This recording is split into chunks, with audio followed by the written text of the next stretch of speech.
So, Mom, what Yes. are you doing there now? Well, I'm putting in a little bit of background because it's always good when you finish a motif to get some background around it because it really changes what it looks like. As you can Hmm. see here, I have to do flowers around this part. Yeah. But if I didn't have any background, it really looks very pale. But Oh, as yeah. soon as you get a background in it, and I love it with a dark background because it really makes the colors pop. And it's very usable on the floor too. Now, this background, I noticed this is really a black background, or is No, it it's not not. black? It's not black. It's not It's dark green wool that has been overdyed with some black, but if you look at it, it has a vague greenish sheen to it, black. Huh. and it would be hard to see, but when it's down on the floor and light hits it, you see a greenish tinge, and it's not totally dead black. Wow. You never, if you can help it at all, use something off the bolt. Especially in your background, because it's just a dead color. Huh. This looks black, but So, when you say dead, it's like got a richness when you well, it has Okay. interest.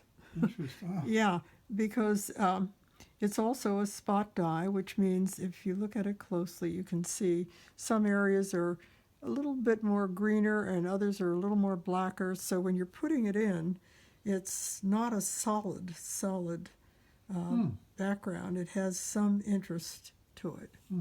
Hmm. and it Word moves. interest. Also, when I'm hooking this, I'm hooking it uh, um, along the lines of the motif, so it's not hooked straight across or straight up and down or in little blocks. And what I'll do back here where I have some space, I'll just take my marking pen and make little circles like that. So that when I'm hooking background, I'm hooking it this way, not up and down or across like that. Oh. And that also gives it movement. So that even though it looks black, it's not totally black. There's a little greenish tinge. Yeah. And when you hook it in, say, it doesn't matter what you want to do. You could make larger circles or squiggles. Some people go like S marks. But what you're doing is you're giving it movement. And some people even would take one of the motifs and use that as their movement in the background. For instance, I've seen Betty McClintock, who's a wonderful, wonderful teacher, did a very large rug with autumn leaves, and her background she had in the shape of leaves. So, there was just this little tinge of So you don't really notice it too clearly, but it's there. it's there. It's Wow. it's like an echo Huh. or a shadow, and That's so cool. and you look at it and you think, oh wow, look at that. Oh, very cool. Yeah. Very cool. Yeah. So, just some kind of interest in something that could be very Yeah. monotonous and flat. So your scissors are. This is a magnet that you. Yeah, this is a little magnet here. Usually I hook on a flat frame Mm-hmm. like this, Mm-hmm. but this happens to be the old Puritan frame that Bonnie has loaned me, and which is very comfortable for hooking. Now, what I was doing here with it's called a burling iron, and that's interesting. Why a burling iron? It looks like a tweezers. Mm-hmm. Okay, Big very tweezers. sharp point. And they're made in Germany and they're steel, and you see the very, very fine point, which allows me to straighten up some loops here. I've got, a little bit of a coil of stem of some sort there, and I want to straighten that out just a little bit. So, and the burling iron is great for that. Also for splinters and ticks. Yeah, seriously. I've never done ticks because I haven't had ticks, but splinters, it's great. It's a go-to the first time because Better than a regular tweezer. yeah, because you see how fine those points are. Yes. Okay, that's now true. one must be a bit judicious about where you store this, because if you drop it down between your sofa and put your hand down there, you've just stabbed yourself. So a good idea for this is just take a cork and have it handy in your bag. Stick it in there. Actually, they come in cases, but long lost. But yeah. And your scissors is your best friend, okay? When you're doing fine hooking, like I'm doing here, all right, now, a little trouble seeing the black sometimes, depending on the light. All right, now I'm filling in. I can't see those holes, but I feel them with my hook. Huh. You put the back end of your hook in, and you can feel where there's a hole. All right, now I've gotten to the end of any hole here, so I'm picking up this, and I'm going to cut it off. These are beveled, and I just go like this, and it's perfectly even. Now, when you're using a fine, this is a number 4 for background, but these are number 3s for the motifs. And when I finish a motif like this, I just go and clip. And I've already clipped this one, but I'd have a few loops sticking up. And that's the beauty of a fine cut. You can cut those loops off. It's not going to look any different. Fine cut means it's so tight that it's not going to pull out. Well, it'll never pull out. No, you're not going to lose it. It's that tight. You can vacuum it, and you're just fine. But with a wide cut, you can't go and cut those loops that are sticking up, because then you've got ends that you see. But with a narrow cut, you don't see that. And people say, oh, well, it's so hard to use a fine cut. It takes so much time. I can do this so much faster because I don't have to worry about which way these loops are going. They're too small. They just kind of look like velvet when you're done. Right. But if you have a wide cut, you've got to be careful with every loop that it's going the right direction. I mean, that to me is just taking too much time. And also, it's hard on your hand. It's hard on my hands because you're pulling. You notice I'm using a pencil hook. And what I'm doing, the movement I'm using is this to get these loops up because they're fine loops.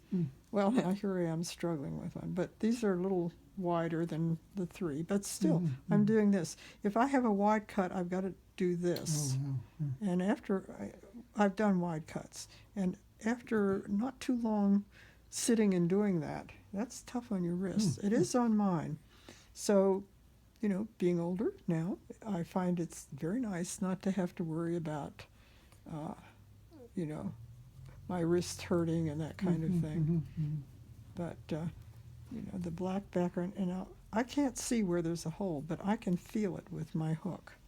And there's a hole there, so I can pull that up there. I can skip over one underneath, I went from here to here, and there's a stitch here. Pearl McGowan is not going to turn over in her grave with one stitch across in the back, but if you do 2 or 3, that's not good because it's too easily pulled out too, and it just looks messy. Cool. Yeah. All right, thanks, Mom. We've got 8 minutes here. I think we'll stop this one and All right. start up another one a little bit later. Great. When I'm doing something else. Yeah, great. Thanks. But that's a good little bit of lesson on fine hooking. Scissors is your best friend, and I say that because, people are afraid to cut things. Yeah. I like this. When I'm done with this, I just go across because they're beveled. It's going to be straight, and you pay $45 for these scissors, but it's like anything else. The tools are important. Yeah, I hear you. And this, you can go to the drugstore, Rite Aid, and get a pair of tweezers that look very much like this, but they do not have that real fine. Feel how sharp that is.